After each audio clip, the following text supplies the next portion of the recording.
All right, time to talk about schedules of reinforcement. So remember, reinforcement is any kind of consequence that follows a behavior that is meant to strengthen that behavior. Behavior you want to see more of, you're going to apply reinforcement for. All right, so with reinforcement, just like we talked about punishment, with reinforcement, how, sort of the schedule, the timing that you deliver the reinforcement can affect how effective it is, can impact how effective that is. That sounds better, not using too many similar words. All right, so with reinforcement, you can have continuous reinforcement or partial reinforcement. Yes, making sure that I use the right terms in this textbook. Another word for partial reinforcement is intermittent reinforcement. Now, continuous reinforcement is continuous. It just keeps going. Continuous reinforcement is when the behavior is reinforced every single time it happens. All right? So you can probably guess that you get some pretty strong behavior there. They're like, all right, I know if I do this, I'm going to get reinforced. And by the way, when I act as if someone is thinking through a reinforcement schedule, they may not actually be having those thoughts. It's speculative. All right. So they have pretty strong behavior. All right. But one tricky thing is with continuous reinforcement, what happens the minute you withdraw reinforcement?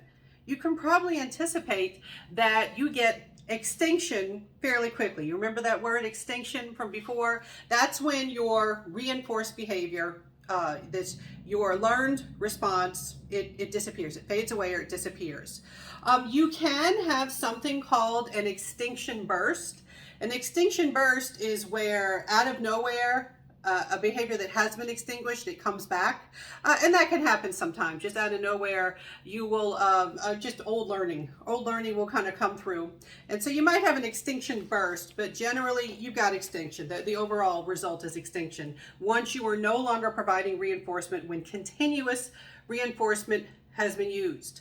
Now, partial or intermittent reinforcement is when only some of the behaviors or only some of the time there is reinforcement.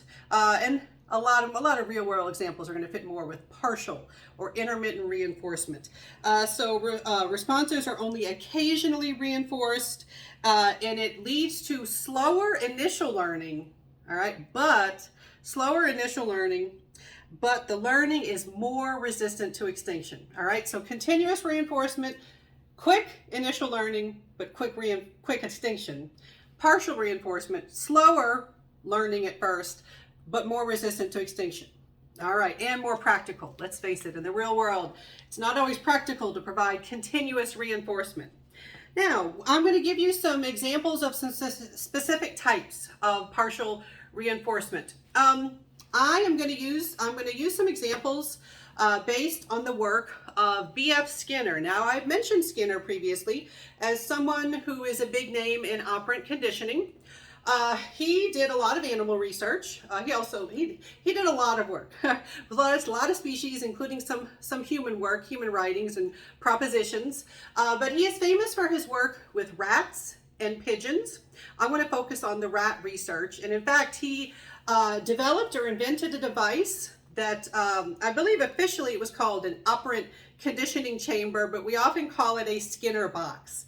A Skinner box, it was like a chamber that you can put a rat in, and it was a controlled environment. It was like a laboratory. A laboratory is a controlled environment. And so it was made of see-through material. You can see into the box, you can see the rat's behavior. And so they would set it up so you can control reinforcement and punishment in other studies. So you could have things where like pellets of food could be delivered into the Skinner box, and sometimes the rat would have to press a lever to get that food delivered to them. So the lever pressing behavior was what was being reinforced. All right, so let's think of the Skinner box for some of these examples. I'm going to give some other examples too. All right, so one type of reinforcement schedule is a fixed ratio schedule. Fixed ratio schedule. All right, anytime you see ratio in a schedule of reinforcement, it has to do with the number of responses that are required for reinforcement to occur. All right, so fixed ratio means it doesn't change. There is a set number of responses that must occur for reinforcement to happen. Behavior is reinforced after a set number of responses. All right, so let's think of the Skinner box. That means like every 3 times they hit the lever, they get a pellet. All right, okay, hit it 3 times, get the pellet. And sometimes they can get used to the schedule, and they say, hey, I'm hungry, I want some food. I gotta press on this bar to get some food. Now, I'm not reading the mind of the rats. This is speculative. But their behavior is they do press the bar to get the food that presumably they want. It's reinforcing because they do press the bar or the lever. All right, so these schedules, they produce high rates of responding. All right, because you're like, hey, I do this, I get the pellet. I'm gonna go ahead and do that. All right, so high rates of responding with only a brief pause. When do you think the brief pause might happen? Usually right after reinforcement. So, all right, oh, I got a food pellet. Let me eat my food pellet. Okay, I'm gonna take a break. I'm gonna go back to hitting the pellet because I want reinforcement again. All right, so high rates of responding, brief pause after reinforcement with fixed ratio schedules. Can we think of a human example? Think of a human example that might use fixed ratio, right? You have to do something a certain number of times to get some reinforcement. Maybe you did the thing in school where you had to get a certain number right to get some kind of a reward. Maybe you had to read a certain number of books to get a reward for a program or something like that. I mean, think about it. Apply it to your life. Think about times where you had to do something a certain number of times. It could be at work too. You had to do something a certain number of times before you got your reinforcement. Maybe you have to make a certain number of sales before you get your payment or your bonus or something like that. All right, so that would be fixed ratio. Now, we have another ratio schedule, which is variable ratio. All right, variable, that sounds like stuff changing. So variable ratio, it is still based on the number of times you do something, but the number of times varies, it's different. All right, so you have to be doing stuff to get reinforced, but the number of times you have to engage in the behavior differs, it varies. So it's unpredictable. You don't know how many times for the rat, there's no way to know how many times they have to press that lever before they get their food pellet. So this is reinforcing behavior after varying and unpredictable numbers of responses. You do have high response rates because you're like, hey, I could be reinforced any moment now. I know I got to do the stuff to get reinforced. So you have high response rates and produce behavior that's difficult to extinguish. All right, why would this be so difficult to extinguish? Because of the unpredictability. With the fixed ratio, you can kind of figure out how many times you have to do something.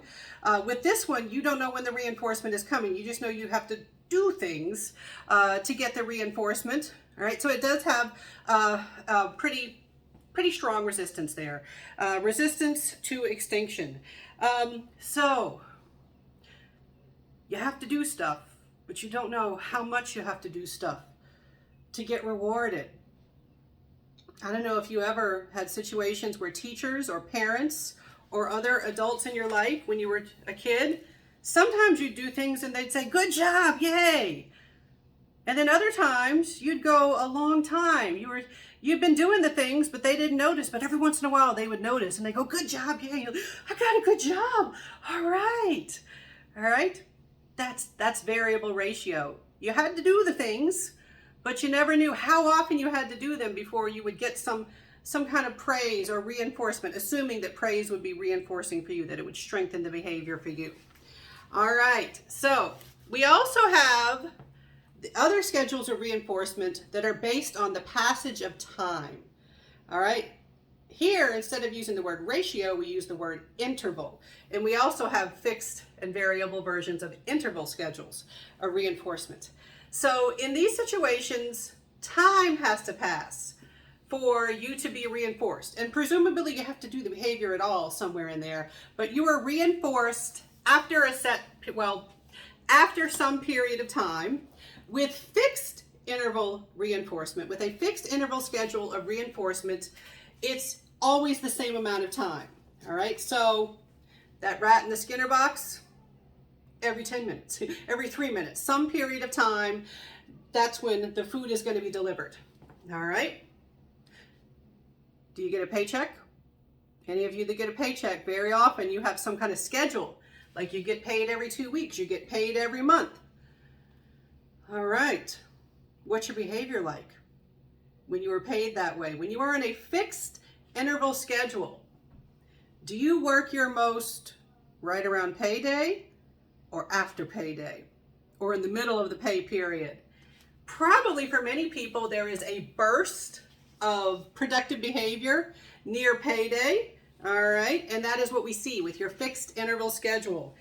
So behavior is reinforced after a fixed time period, and they produce rapid responses at the time of expected reward. So good work on payday and around the time of payday. They have slower responses outside of these times. So you slack off when it's not payday, essentially. And we do see that in a lot of studies with a lot of versions of fixed interval schedules of reinforcement. All right. What about a variable interval schedule of reinforcement? So this means you are reinforced after some period of time, but you don't know how long. It's a really unpredictable system of reinforcement. You don't control it with your own behavior. You never know when that reinforcement's going to come. It is because of this unpredictability. You have slow and steady behavioral responses because you don't really have a chance to slack off. You never really know when the reinforcement is going to come. So for a rat in a Skinner box, that would be like, hey, I never know when those pellets are going to come. As long as I'm active and in here, I get some pellets at some point, never know when. So they're kind of always ready to go, always active. They don't quite know, well, what's going to happen? When am I going to get this reinforcement? Now, one real world example I like to give for variable interval schedules are pop quizzes. Now, a lot of students, when I present this example, they'll say, whoa, whoa, whoa, whoa, whoa. How are quizzes reinforcement? Because let me tell you, I don't like quizzes. I really don't like pop quizzes. They're stressful. Why do professors, instructors, teachers, why do they give pop quizzes? Probably not to be cruel and make you stress. Probably, hopefully, they give them to you because they want to reinforce studying, keeping up with the material, paying attention in class, going over your notes, reading the textbook, whatever you have to do for a particular class. Pop quizzes serve as reinforcement for that, and they are variable interval. So that means you never know when a pop quiz is coming, so you always have to be on your game. You always have to be paying attention. You always have to be reading over your stuff. If you want to make it likely that you are going to be ready for a pop quiz, which could come at any moment, you have to keep doing the studying. And then the pop quiz comes, you've been doing the studying, you get the reinforcement. All right. So this is why we give the pop quizzes. We're reinforcing your behavior. All right, so variable interval schedules, they work well because of that, because the behavior, you don't get to slack off, basically. You don't get to slack off with a variable interval schedule. All right, so be familiar. For my students, I can guarantee you're going to have some test questions where I'm going to give you some example and you're going to have to figure out which schedule of reinforcement is being used. So make sure you have the terms straight. What does it mean to have fixed versus variable? What does it mean to have ratio versus interval? And then also be familiar with the difference between continuous and partial or intermittent reinforcement. You ever have one of those moments where you use the wrong word to describe something? I did that in this video. All right. I started talking about Extinction Burst, but then I actually defined spontaneous recovery. I did not talk about Extinction Burst in this last video. Let's remedy that. Let's fix that. Extinction Burst is something that you will see with continuous reinforcement when you withdraw the reinforcement. Remember, continuous reinforcement, you're reinforcing every single time they engage in the behavior, and then you stop. So let's say a rat in a Skinner box. Every time they press the bar, they get a pellet of food. It's like, all right, press the bar, get a pellet of food. Press the bar, get a pellet of food. This is a nice deal. This is sweet. And then you stop. You stop giving them food when they press the bar. All right, the extinction burst is when, after you withdraw that reinforcement, you get a burst of activity because they're like, where'd my reinforcement go? And so that's like the rat would be like, you know, pressing the bar over and over again, like, make it work, make it work, make it work. All right, so when I described extinction burst, I said the thing for spontaneous recovery by accident. That is what an extinction burst is. That is where you have a burst of rapid or intense behavior after reinforcement has stopped in a continuous reinforcement type of situation. All right, had to fix that.